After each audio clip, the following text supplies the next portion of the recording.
नमस्कार, मैं हूं आपके साथ मनीषा डिंडोरिया। स्वागत है आप सभी का हमारे चैनल पर। बुलडोजर आसाम पहुंच गया है। आपको बता दूं कि आसाम के मुख्यमंत्री हेमंत बिस्वा के द्वारा बुलडोजर की कार्रवाई को अंजाम दिया गया है। आसाम में जिस तरीके से देखिए वहां का जो गांव था, उस गांव का जो थाना था बटाद्रवा, वहां पर उपद्रवियों ने आगजनी कर दी थी। थाने में आग लगाने के बाद जो जो उपद्रवी पकड़े गए हैं उनमें से 5 के घर पर जो है बुलडोजर की कार्रवाई हुई है। तो ये बड़ी कार्रवाई आसाम में देखिए हुई है उपद्रवियों के खिलाफ। आपको बता दूं पूरा मामला क्या है। देखिए पूरा मामला ये है कि आसाम पुलिस थाने में एक व्यक्ति की कथित तौर पर हिरासत में जो व्यक्ति था, कथित तौर पर उसकी मौत हो गई थी, जिसके चलते जो वहां के लोग थे जो नाराज थे उस व्यक्ति की मौत से, उन्होंने मिलकर ये जो भीड़ आई थी उस भीड़ ने थाना में आग लगा दी। अब आग लगाने के बाद जब कार्रवाई हुई तो पकड़े गए 5 उपद्रवियों के घर पर बुलडोजर चला दिया गया है। जी हां, बड़ी जो कार्रवाई हुई है बुलडोजर की आसाम सरकार के द्वारा की गई है। अब आसाम पुलिस में देखिए हिरासत में एक व्यक्ति की कथित तौर पर मौत हुई थी और उसके बाद भीड़ ने नगांव जिले के बटाद्रवा पुलिस स्टेशन में आग लगा दी थी। बटाद्रवा पुलिस स्टेशन है नगांव जिले का, वहां पर आग लगाई गई थी। इस मामले में 2 पुलिसकर्मी घायल हो गए थे, जिसके बाद 3 लोगों को हिरासत में लिया गया था। अब इस घटना के बाद नगांव जिला प्रशासन ने आग लगाने वाले 5 उपद्रवी, जो कि 5 बताए जा रहे हैं वहां पर रहने वाले जो लोग हैं, जो गांव में रहते हैं, उन 5 परिवारों के घर पर जो है बुलडोजर चलाकर इस कार्रवाई को अंजाम दिया है और बुलडोजर चलाकर वो जो घर था उनका उसे ध्वस्त कर दिया गया है। तो बड़ी कार्रवाई यहां पर की गई है। डीजीपी भास्कर ज्योति महंत ने इस पर बयान दिया है। ज्योति महंत ने कहा है कि हमने सफीकुल इस्लाम की दुर्भाग्यपूर्ण मौत को बहुत गंभीरता से लिया है। सफीकुल इस्लाम यानी कि जिस व्यक्ति की हिरासत के दौरान मौत हो गई थी कथित तौर पर पुलिस स्टेशन में, उसकी मौत पर यहाँ चर्चा कर रहे हैं डीजीपी भास्कर। उन्होंने कहा कि उसकी मौत को हमने गंभीरता से लिया है। बटाद्रवा थाना अध्यक्ष को निलंबित भी कर दिया गया था, जो बटाद्रवा थाना अध्यक्ष थे इस पूरे मामले के दौरान, क्योंकि यहाँ पर जो मामला है पेचीदा था। एक व्यक्ति की हिरासत में ही पुलिस थाने में मौत हो जाना पेचीदा मामला है। पूरा जो पुलिस प्रशासन है इस घेरे में आ जाता है। तो इसके चलते जो डीजीपी भास्कर ज्योति महंत है उन्होंने कहा कि गंभीरता से इस मामले को लेते हुए हमने बटाद्रवा थाना अध्यक्ष को निलंबित कर दिया है। अगर हमारी ओर से कोई गड़बड़ी हुई है तो दोषियों को ढूंढकर उन्हें कानून के अनुसार दंडित जो है किया जाएगा, दंड उन्हें मिलेगा कानून के अनुसार। जो वहां के थाना अध्यक्ष उन्हें निलंबित किया, जो भी पुलिसकर्मी थे उन पर जो है कानूनी कार्रवाई चल रही है। जिसकी भी इसमें लापरवाही पाई गई है उस पर पहले से ही कार्रवाई की गई है। अब पहले से ही कार्रवाई करने के बाद थाना अध्यक्ष को भी निलंबित किया गया। अब ये पूरी कार्रवाई करने के बाद भी वहां पर मौजूद भीड़ ने, जो गांववासी बताए जा रहे हैं, उन्हें मैं उपद्रवी कहूंगी क्योंकि इस तरीके से एक थाने में आग लगाना उपद्रवियों का ही काम हो सकता है। उस व्यक्ति की मौत पर, जिसकी मौत को दुर्भाग्यपूर्ण जो है उन्होंने बताया डीजीपी भास्कर ने, और कहा कि इसको हम गंभीरता से भी ले रहे हैं। थाना अध्यक्ष को भी निलंबित कर दिया गया है। पूरी कानूनी कार्रवाई बनती है, क्योंकि ऐसे ही अगर पुलिस स्टेशन में किसी की मौत हो जाती है तो एक गंभीर मामला ये बनता है और केस भी बनते हैं, कानूनी कार्रवाई भी बनती है। अधिकार सबको है इस पर आवाज उठाने का, लेकिन आप एक पुलिस स्टेशन को नहीं जला सकते हैं, ना ही आप किसी भी राज्य में आगजनी कर सकते हैं या दंगा भड़का सकते हैं।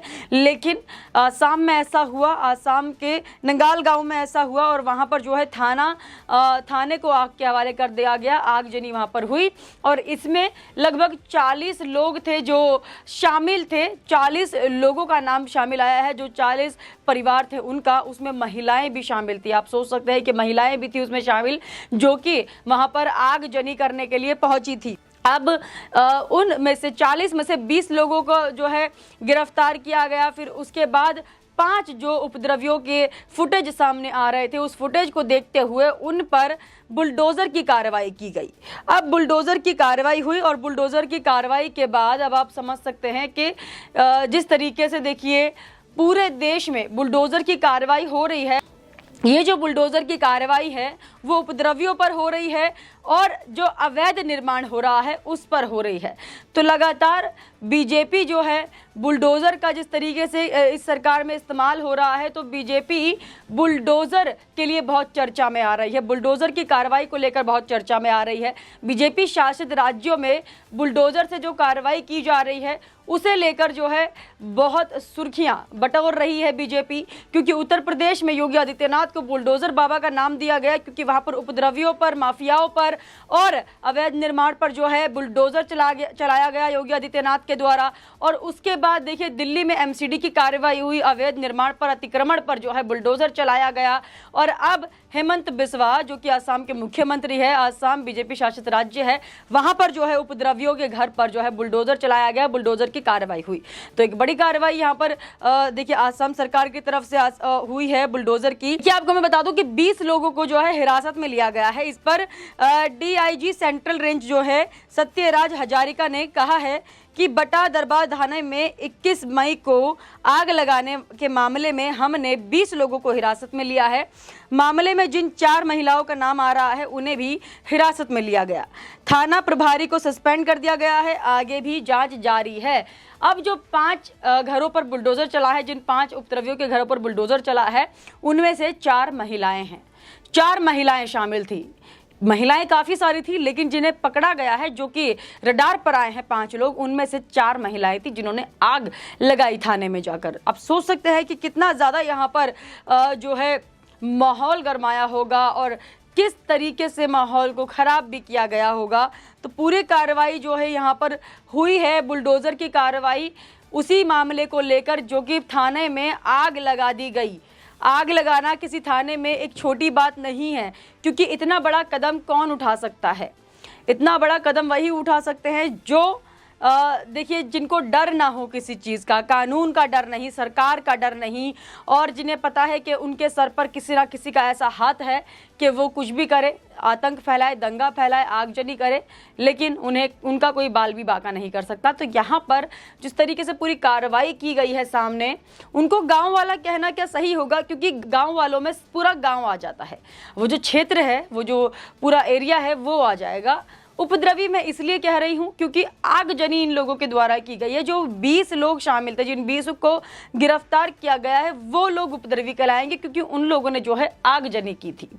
और एक व्यक्ति की मौत के बाद, क्योंकि वो हिरासत में था और वहीं उसकी मौत हो गई थी, तो इससे गुस्साए लोगों ने जाकर थाने में आग लगा दी। आग लगाना कितना सही है? आग लगाने से क्या न्याय मिला? आग लगाने से क्या हुआ? मतलब किस तरीके का न्याय उन लोगों को मिला होगा पुलिस स्टेशन में आग लगाकर? आज वही देखिए, जिन लोगों ने आग लगाई उनके घर बुलडोज़र की कार्रवाई हुई और उनमें से कई ऐसे लोग हैं जो पकड़े गए हैं, शायद वो जेल की हवा भी खाएंगे। तो किस चीज़ का न्याय उनको मिला होगा? क्योंकि उन्होंने अपने आप को ही मुश्किल में डाल लिया। तो इस तरीके की घटना को अंजाम देने से पहले सोचना चाहिए कि आप क्या करने जा रहे हैं।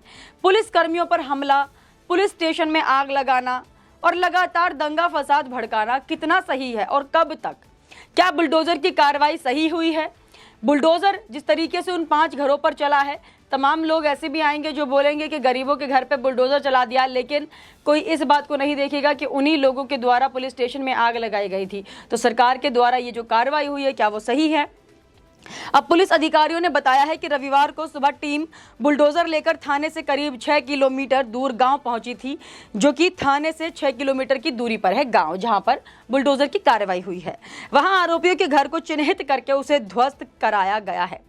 पुलिस ने कहा कि वे आगजनी में शामिल तत्वों के खिलाफ और भी सख्त कार्रवाई करेंगे। जिसने भी आगजनी की है, जो भी इसमें शामिल है, उसके खिलाफ और भी सख्त कार्रवाई होगी। अभी तो 5 घरों पर बुलडोज़र चला है, 5 घरों पर बुलडोज़र चलाकर वहां ध्वस्त किया गया है पूरा एरिया। अब जो है और सख्त कार्रवाई आसाम पुलिस के द्वारा की जाएगी। एक बयान में कहा गया है कि हालांकि हम दोषी पाए गए किसी भी पुलिस कर्मी को छोड़ेंगे नहीं। यहाँ पर देखिए दोनों तरफा बात की जा रही है पुलिस के द्वारा कि जो भी दोषी पुलिसकर्मी हैं, जिनके द्वारा उस व्यक्ति की मृत्यु हुई है, उन पुलिसकर्मियों को, जो दोषी पुलिसकर्मी हैं, उन्हें भी नहीं बख्शा जाएगा। हम उन तत्वों के खिलाफ और भी सख्त कार्रवाई करेंगे जो सोचते हैं कि वे पुलिस थानों को जलाकर भारतीय न्याय प्रणाली से बच सकते हैं। हम इसकी अनुमति नहीं देंगे।